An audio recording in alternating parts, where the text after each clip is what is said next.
পশ্চিমবঙ্গ ছাত্র সমাজের ডাকে নবান্ন চলো অভিযানে সকাল থেকেই বৃষ্টিকে উপেক্ষা করে পূর্ব মেদিনীপুর জেলার বিভিন্ন জায়গা থেকে আন্দোলনকারীরা যাচ্ছে। সকাল থেকেই পূর্ব মেদিনীপুর জেলার পুলিশ সতর্ক রয়েছে। বিভিন্ন জায়গায় বিশাল পুলিশ বাহিনী মোতায়েন। সরকারি বেসরকারি বাস আটকে রীতিমতো তল্লাশি চালাচ্ছে পুলিশ। আজ এত বড় একটা কাণ্ড করলো, আজকে সব এইসব হচ্ছে। মুখ্যমন্ত্রী পদত্যাগ চাই আমরা, ওকে অবিলম্বে পদত্যাগ করতে হবে। মুখ্যমন্ত্রীকে, মমতা ব্যানার্জিকে আপনাদের আটকে দিয়েছে, আমাদের আটকে দিয়েছে, পুলিশ আটকে দিয়েছে। কোথায় যাচ্ছেন? সব পুলিশ আটকে দিয়েছে আমাদের। আপনারা কোথা থেকে কোথায় যাচ্ছেন?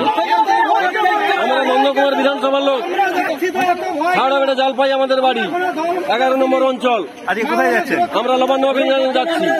পুলিশ আটকে দিয়েছে? হ্যাঁ, পুলিশ আটকে দিয়েছে। এখানে এটা কোন জায়গায়?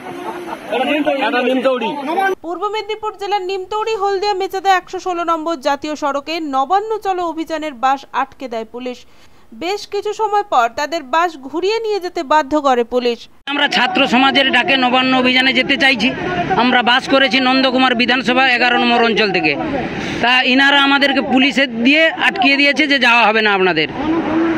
কোন জায়গায়? নবান্নতে যাওয়া হবে না আপনাদের, আপনাদের কোনো পারমিশন নেই, নেই, আপনাদের যাওয়া হবে না। কোন জায়গায় আটকাবে? আটকিয়েছে নিমতৌড়িতে। কি করবেন আপনারা? আমরা এখন আছি, আমাদের আরো অন্যান্য বাস আসুক, আমরা আন্দোলন করতে চাই। এখানেই আমরা আন্দোলন করে দেখাবো। কেন আমরা যাব বাড়ি এখান থেকে?